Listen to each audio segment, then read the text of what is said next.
Can't an Octoling have multiple hobbies? Aha, Muna. Shall we then also tell you that is not the last one? We have two others that I also want to make. But let's just leave those for another video. Let's first focus on this Rauru Custom Amiibo. Another project where we start with the resin 3D printer. As we also did for the Big Man Mega Amiibo, we wanted to make it translucent so we can do some fun stuff with lights, like this. These are some recordings from when we discussed which lights to add to the arm together with the WVD Discord server. So, if you also want to see previews like this, discuss project ideas with us, do some fun nights with turf war takeovers or private battles, feel free to join with the link that will be in the description below this video. After everyone's help getting the color of the arm right, we still had the rest of the figure to print out. Which, unlike most of our 3D printed amiibos, where we print the figure directly to the base, with Rauru we printed him separately from the base. Because as soon as I started to work with the Blender file, I knew that with his large stature and how the legs were posed, it would only barely touch the edges of the base. Way too weak for an amiibo figure.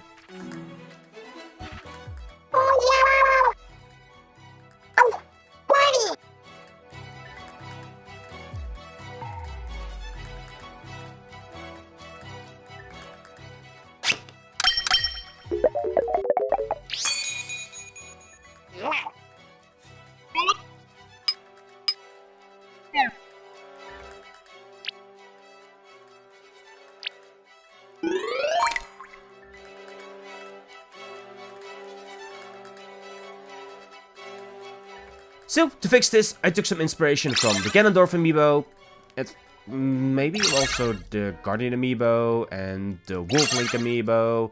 Lots of Legend of Zelda amiibos have a base extension. Wait, now that I think about it, only the Legend of Zelda amiibos have a base extension. Huh, interesting. Back on subject. Here we use some cork to imitate the crumbling stone for the altar where, in-game, the Imprisoning War was fought. Which is also the inspiration for the pose for the amiibo itself. Yeah, it was either that or the seal in the valley. And since I didn't want to make a gigantic yellow laser pointer... yeah, this scene it was.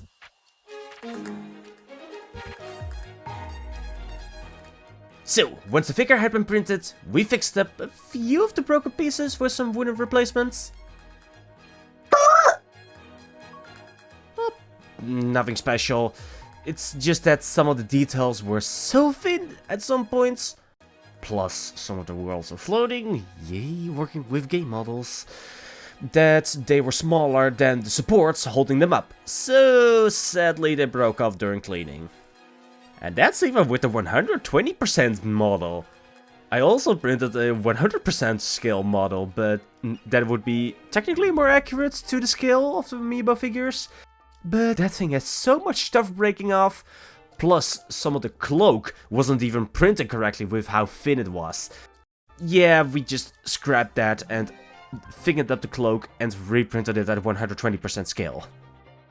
So, that's mostly fixed by now. And so, we could continue with the primer for the 3D print and the cork, which I had also covered with some Mod Podge, otherwise it would just keep absorbing all of the primer. Which was then also followed up with an army green skin tone for the base of Rauru. And so while that dried from the airbrush, I'd also already started with the golden hair, only the front or outside of it. This is because we want to leave the transparent goldish tones for the back of the hair, which will then light up with the LEDs. Just like it did in the scene. With the lights too? Especially.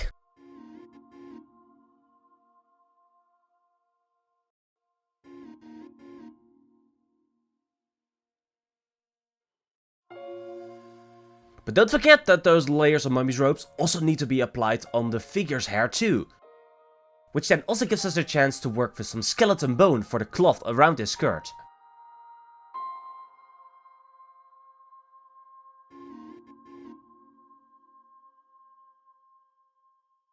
followed up with a dark blue for the skirt itself. But not only the skirt, also the cloth that goes around his shoulders. Painting this right up to those little stones, which we then start to cover with their first cover being a dark brown. The same dark brown is then also used for the underside of his... let's just call it a belt. With all of those applied, it was starting to be high time to also add a little splash of color to the base. For this, I started with a dark stone grey. This was then lightly covered with a normal grey. And afterwards it was dry brushed with a light grey.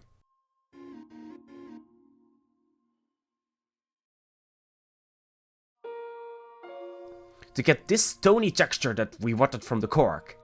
See? Watching all of those Warhammer miniature videos is working out for the channel.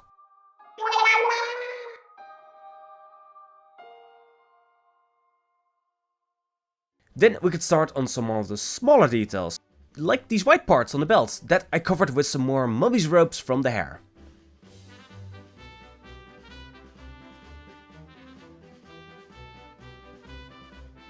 Or this fur brown for the runes on Rauru's arm.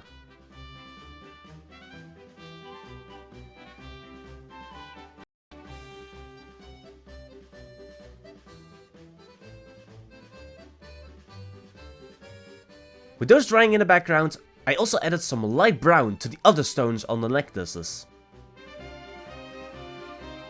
Then we added some white to his 3 eyes and his mouth, and with that base coat added, I now add a dragon's red to his mouth. And once that is dried, we can then go over his teeth again with some more white to clean those up.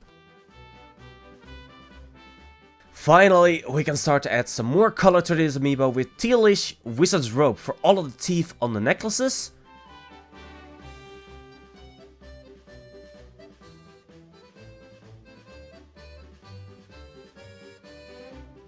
The belts.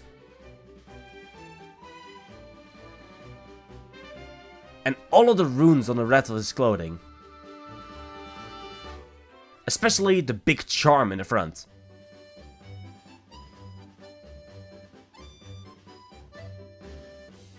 And then a little pink made from the white and dragon's red that we used earlier for his tiny little snout. However, don't mix it all up, because we are also going to need a little bit more of that white for things like his tribal markings, right behind that little snout of his. Same goes for the fur brown that we do not only use on his glowing arm, but Rauru also has some runes around his left arm. And the bracelet around his ankles, and the bracelets in his braids too. Both for the 2 on the figure itself, and also the one in his glowing hair too.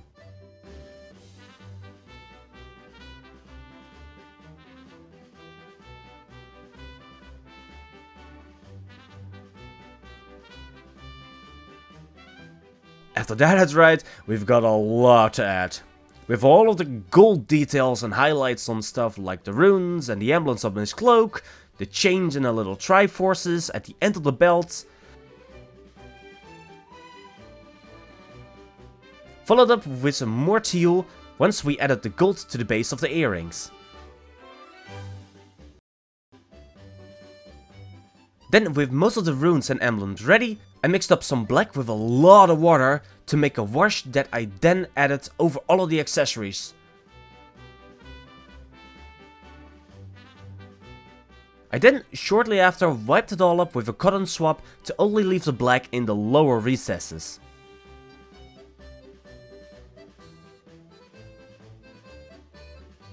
I then also applied the same washes for some shadows on the cloth around his waist.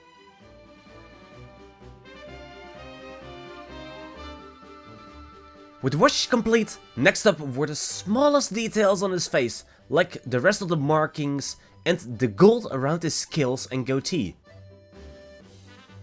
And as the glowing parts on his pigtails, or whatever those pieces of hair are called. Then, with the highest precision I can muster, I add the teal iris to the third eye and some bright blue ones to his normal eyes, with a black pupil and the tiniest little white highlight. And with tiniest, I really mean tiniest, because I added that thing with a needle! I couldn't even use a brush for that! Luckily, we can grab the normal brushes again for the larger golden contours for his scales on his belly. This gold is then also used for the edges on his glove,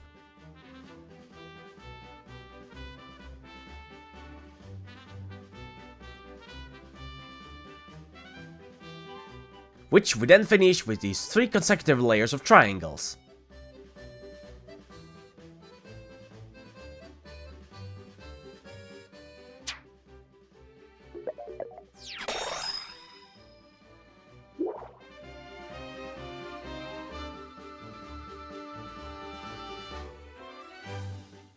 With this, we've finished all of the painting, so now all that's left is the assembly. Starting with the hair on his head. With the aluminium rod that I had already added for support, I drilled a matching hole into the back of his head. Jeez, that sounds morbid. And glued the two together with lots of super glue, accelerator, and prayers. Fortunately for me, it all seemed to work out. Now all that was left is to add the translucent arm to the rest of the body. So after we got the rubber in place, some more super glue and accelerator were added to fuse the final parts together.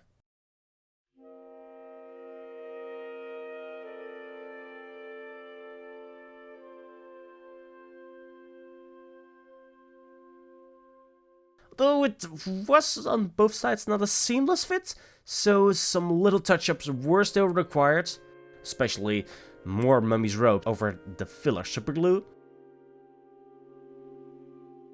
But this then gives us a chance to safely add some more superglue now that the first layer of accelerator had evaporated. Enough to fill up should be good enough to hold the arm in place for the rest of its life.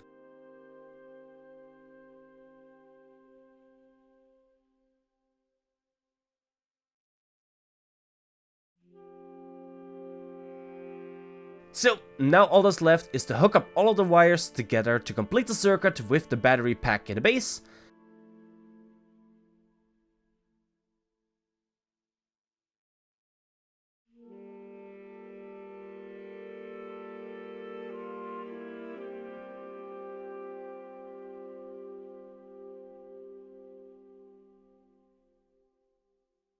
And then solder the pieces to each other and seal it all in some shrinking tube. Sure. Oh, Aye. Aye, me. Three.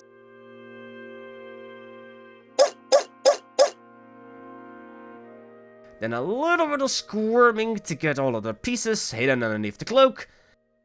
And with that, we finished our Tears of the Kingdom Rauru Custom Amiibo. Da da da da.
Hey Creagears, Roboy here, and we hope you enjoyed the Rauru Custom Amiibo, even though it's not really our usual Splatoon focused project. But it's still a cool amiibo that can show off a lot more realistic and especially smaller details, even though it's still shell shaded. But for those who might be new here because of the different theme than usual, hello and welcome! If you guys like what you see here, please consider subscribing to the channel, because then you get to see even more of these cool custom amiibos, dioramas, cosplays, and even more creative projects surrounding video games like the Legend of Zelda, Splatoon, Mario, and more. As for the usual Creagears, we have a thing we wanted to inform you guys about. As this video goes live, I will be starting with my college again, because in the last 1.5 years, I have been able to take a period of time off to focus more on the channel as I search for an internship to finish my course. Finally, I have been able to find one! But this will then also mean that the amount of videos will have to take a little step back. Don't worry, we are not going to stop making projects and videos, but instead of the usual 2 videos per month that we try to implement, we will probably do 1 video per month. Hopefully you guys will understand and still look forward to those videos as they will release. But we have something we've been working on that will hopefully keep you guys busy until the video of the month. Which shouldn't be too hard to implement besides my internship and the usual video and projects that we do. But to see what we're talking about, you guys will have to subscribe to see when that first episode will be released. But we'll leave you guys with that final message. So, as always, keep those creative gears turning, and we will see you guys in our next video.